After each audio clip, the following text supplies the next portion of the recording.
and stand up for working class Americans, middle class Americans, and everyday Americans who are at risk of having their health care ripped away from them. Leader Schumer. Thank you. And yes, as Hakeem said, we had a great discussion on our Democratic agenda, focusing on the #1 issue facing the American people, the high costs of the things they care most about and need the most, especially health care. Health care costs, we know, are going through the roof. It's just astounding that people would pay $500 or $1,000 more a month for their health care. What are they going to do? Come January 1st, millions won't have doctors. Tens of millions will lose their doctors and have to go to a new one who might not be nearby, who might not understand the ailment their child has. It's just incredible. And why is this happening? Republican intransigence. Democrats are united on fighting to lower health care costs. Republicans are a mess. They can't come to an agreement on a bill. They can't come to an agreement on a solution. Many of them don't want any solution at all. Well, next week, Republican senators will have an opportunity to show the American people they want to lower their health care costs, or they will spurn the American people's desire to lower those health care costs by not supporting Democratic legislation. They are in a bubble. From Donald Trump on down, Donald Trump says there's no affordability crisis. What kind of world is he living in? He's a billionaire. He doesn't have to worry about paying his medical bills, his heating bills, his food bills. But as president, you'd think he'd have some understanding of how the vast majority of Americans live every week, struggling. How are they going to pay this bill? How are they going to pay that bill? What am I going to cut off? But they're in this bubble. They don't get it.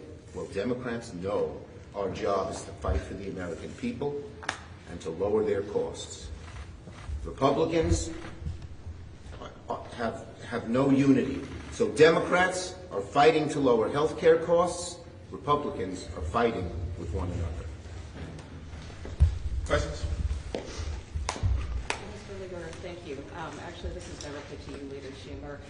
Do you plan to introduce a proposal for a clean 3-year extension similar to the discharge petition that the leader put forth ahead of next week's vote? And second... Well, let me answer the first one in 2 words. Stay tuned. Second question. Okay, but you're united, right? So we are united. We are united. Okay. Second question. We are not united within the entire Senate caucus. Okay. Second question. I'm just curious if either of you have seen this new DoD IG report. I know it hasn't been made public yet, but there are some details that have come out suggesting that the Secretary may have jeopardized sensitive military information in the Signal group chat. Just want your reaction. I haven't seen it yet. It's only available right now, a classified version to the members of the Intelligence Committee, but I await its release publicly tomorrow. Yeah, I have not seen the report. Pete Hegseth is the most unqualified Secretary of Defense in American history. The sooner he's gone, the better off the American people.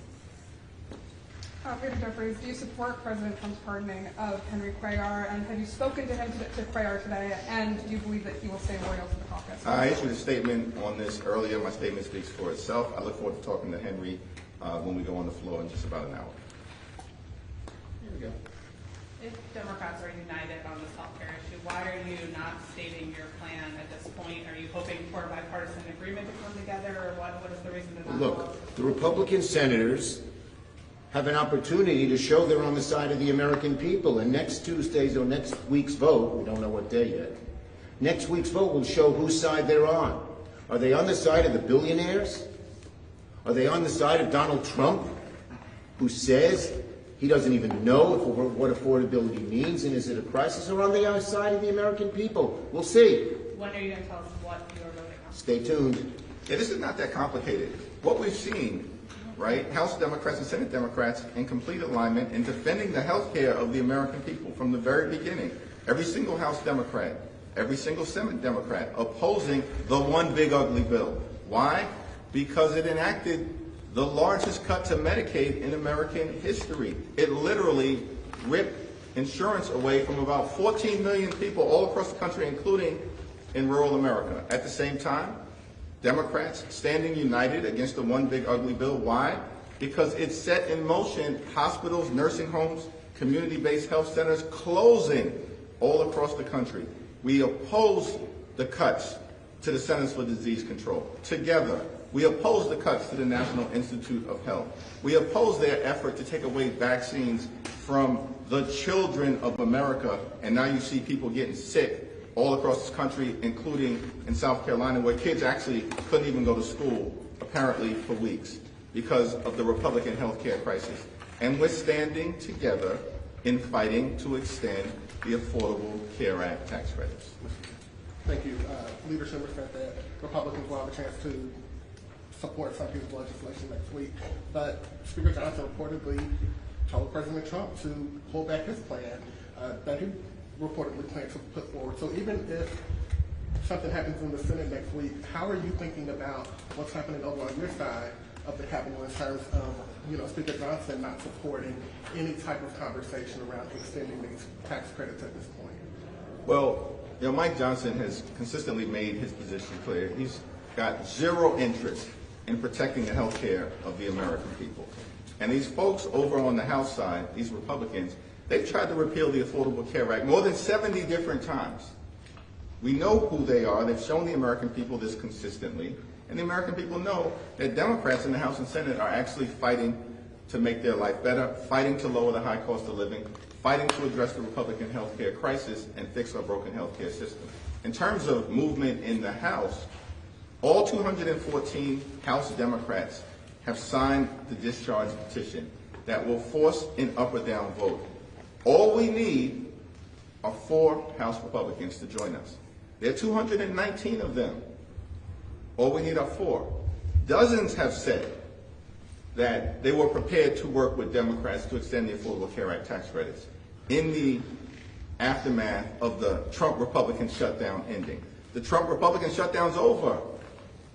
And now we've got a vehicle here in the House.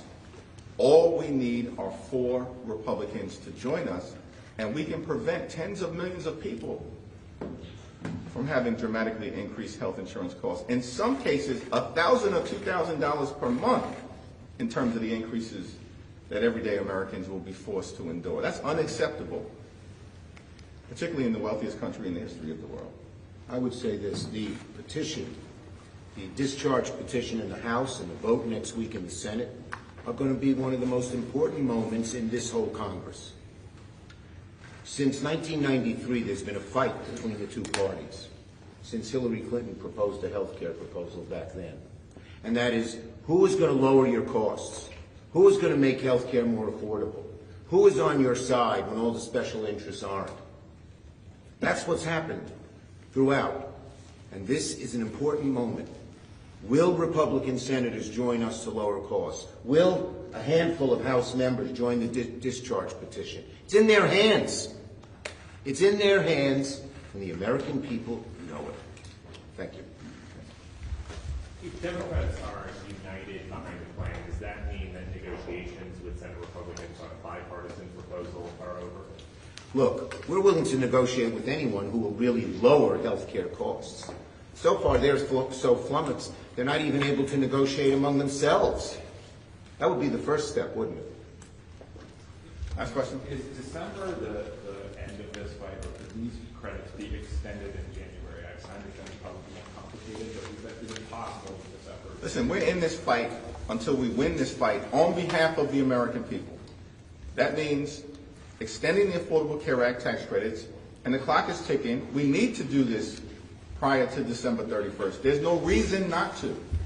These Republicans raced in the middle of this year to enact massive tax breaks for their billionaire donors. They raced back to Congress here in the House of Representatives on July 3rd in order to pass their one big ugly bill and to make those massive tax breaks for their donors permanent. And yet they've shown zero urgency when it comes to protecting the health care of the American people. And we're going to continue to fight this battle until we're successful. And hopefully, just a handful of Republicans in the House and in the Senate will join us so we can get this done before the end of the year. You're going to hear about the high costs that Americans have to pay for so many important things, especially health care, over and over and over again throughout this next month and all of next year. It's the number one issue facing the American people. It's the number one thing they want their elected officials to help them with. It's the number one thing that Republicans are stonewalling. Thank you, everyone. Thank you. George. You don't need to sign anymore, do you?